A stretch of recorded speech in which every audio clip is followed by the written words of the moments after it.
For some people, winning is everything. Sure, when you bag a gold medal or a blue ribbon, your mom and all the people who supported you may cry tears of joy with you. But if you want to inspire the whole world, including your own opponents and their supporters, you need to do something more. You need to go back to the core of sportsmanship. So today we're taking a look at some of the most touching moments of respect in sports. But before that, a simple reminder on how to enter our brand new giveaway. We will be giving away either an iPhone X Max, the new iPad mini, or a MacBook Pro. It's all your choice. So be sure to leave a like, comment the keyword, subscribe, and turn on notifications to enter the giveaway. It's really that simple.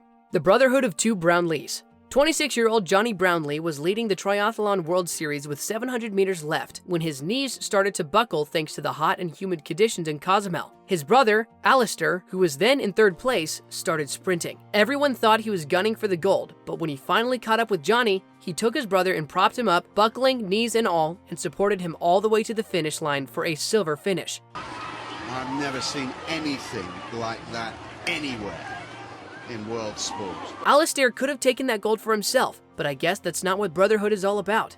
Next, Chinese wrestler Yao Feng was relentless against his Olympic contender from Iran, Amari Saeed.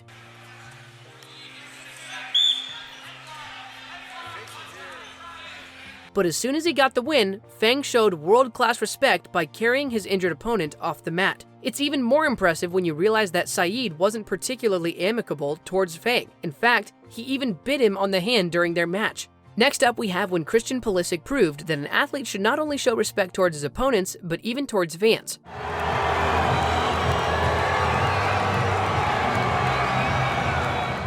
During a post-game interview, the Chelsea FC player was approached by a young fan who ran all the way across the field just to have his shirt autographed by the player. Of course, security nabbed the boy and started to drag him off and away from Pulisic. Visibly concerned, Christian dropped his mic, abandoned his interview, and ran after the kid and those taking him away.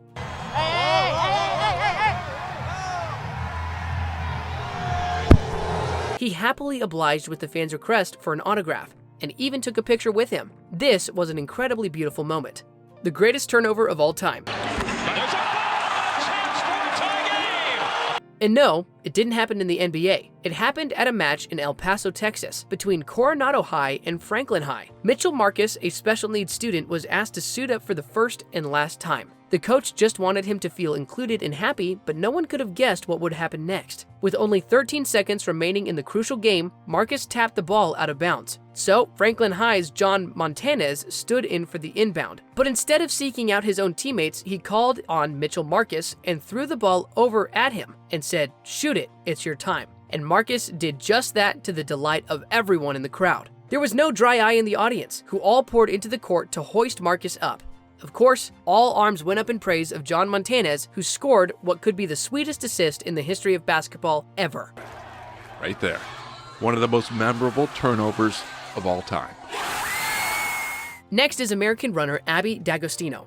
Running in the Olympics, Abby tripped over the legs of New Zealand's Nikki Hamblin, who fell flat on her face. It was a slight trip for the American, and she could have dusted it off to catch up to the other contenders. Instead, she chose to help Nikki up and urged her to keep running. In an incredible display of sportsmanship, Hamblin returned the favor when it was D'Agostino's turn to finish the race. And the other athlete who's fallen has decided to stop back there with her. Both ladies hugged it out at the finish line to the sound of the entire world applauding and crying. And that is the very embodiment of the Olympic spirit, alive and well here in Rio in 2016. When Grigor Dimitrov called in a fan to play against one of the world's best, Roger Federer. The boy who ended up getting called in to play against Federer even ended up scoring against the world champion. Granted that Roger wasn't really giving his young opponent really hard shots, but it was serious business. Federer was even crowding the net, but to end the exciting rally, the young boy hit a perfect lob over Fed's head and scored a point.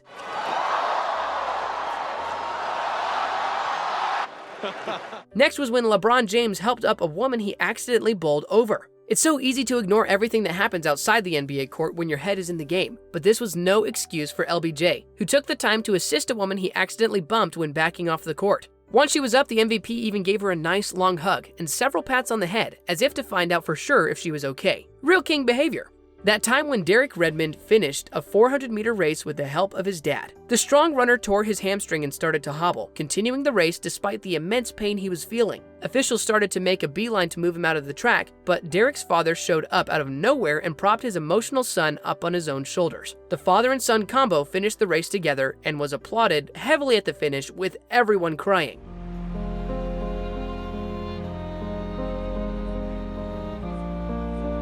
Next is when a young baseball fan proved that it's not just athletes who can exhibit impressive respect and sportsmanship. After getting awarded a foul ball, a teenager in the bleachers decided to get up and pass the extraordinary gift to someone else, a toddler who was also a fan of the game. Needless to say, the kid's entire family, as well as everyone else who was present to witness the incredible moment, were all very grateful. All right, buddy? Yep. Good boy. That time, all the other players let an 89-year-old war veteran score a touchdown. It had been 70 years since Brian Sperry played football on his college campus, but he wasn't about to get outplayed in a ceremonial alumni game. Sperry was able to catch a lateral pass, and all the other defenders playfully attempted to tackle him, but he evaded them all and managed to score the touchdown. At the end zone, all of the young players hugged and congratulated Sperry, who couldn't contain his sweet, infectious, victorious smile. Next, Neymar da Silva Santos Jr. was heavily praised for his patience, particularly after a young fan ran into the pitch just for a chance to hug him. Instead of calling on security, Neymar himself escorted the boy away, but not without taking some time to talk to him, hug him, and even give him the shirt he was wearing off of his back. I'm sure that to this day, the young fan is bragging about the time he and Neymar bonded on the pitch. Brief stoppage here as one of Neymar's fans comes on. Next is when David Nelson proves cheerleaders need some loving too. Kelsey Reich, David's girlfriend, was especially spirited to be cheering on the love of her life. And while Nelson did have his head in the game, he didn't forget to show his respect and love to his girlfriend after he managed to score a touchdown. The question of the week, what's going to happen if I score? What's going to happen if I do well? I'm sure CBS will have a camera on her to see what happens. He ran all the way to where she was cheering, gave her a sweet embrace, and handed her the ball. After an intense cricket match between England and Australia way back in 2005, the English players emerged victorious. The crowd, the coaching staff, and the entire team got up to celebrate, but one particular player showed great sportsmanship and humbly offered comfort to the opponent. Apparently, Freddie Flintoff spotted Australian player Brett Lee slumped over in painful defeat. Before joining in on the self-laudatory festivities, Flintoff offered his fellow athlete a consoling handshake. That's what sport's about, it's you play as hard as you possibly can, you enjoy that moment. You can't always win, you can't always lose. Although it couldn't have eased all the pain, Brett Lee surely looks back at this moment with fondness instead of just disappointment. What a moment! It's really easy to show sportsmanship when it will not affect the outcome of your match. But in 1932, Judy Guinness proved to the world that honesty and fair play is even more impressive when the stakes are high. Miss Guinness is attacking. Guinness was on her way to becoming the first Briton to win gold in fencing, and at the young age of 21. It was a sweet victory against Australian Ellen Pree, if only Judy didn't contest the declaration. Guinness herself pointed out to the judges that they had skipped 2 hits from her opponent in the counting, and because of this revelation, Pree was declared to have won. Judy's honesty cost her the historic gold, but she will forever be remembered for this incredible moment of respect. Another great act of sportsmanship was when West Ham United kicker Paolo Di Canio alerted officials that his opposing goalkeeper was injured. In the 2001 game, Everton keeper Paul Gerrard collapsed after pulling a muscle midway through the game. Long way, and he had to be certain, and he's pulled a muscle in going for the ball.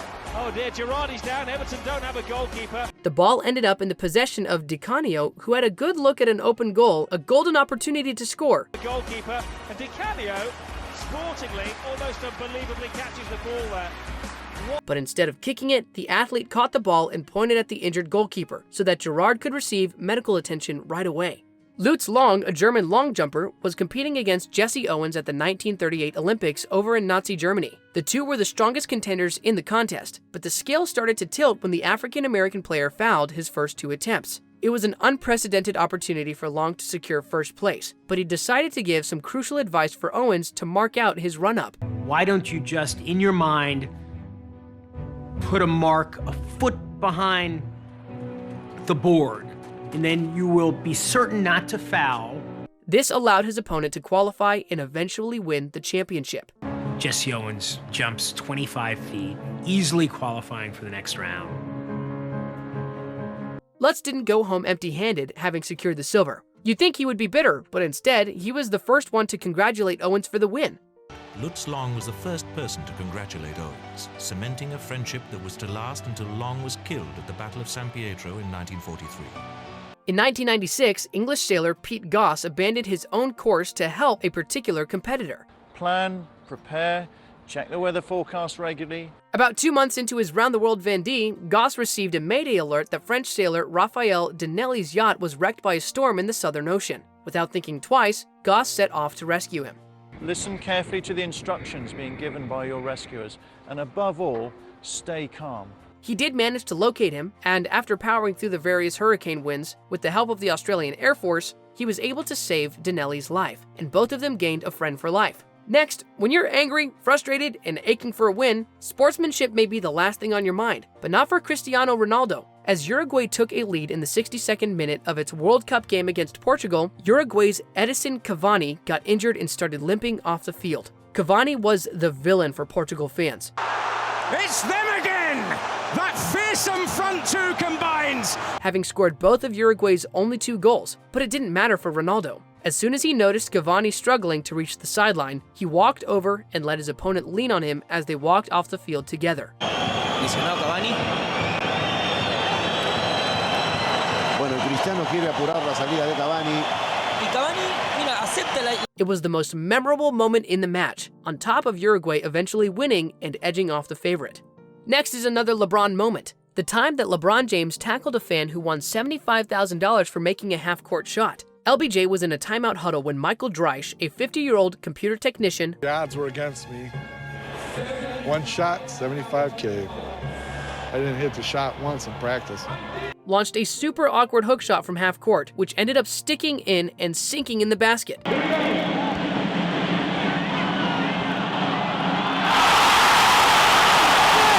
LeBron broke away from his timeout to show how impressed he was. He tackled Michael, hugged him, and told him how awesome his shot was. That guy Michael, that might have been the worst looking shot with the best end result I have ever seen. It doesn't matter. The form doesn't matter. The shot went in. Imagine being tackled by LeBron James. Jealous.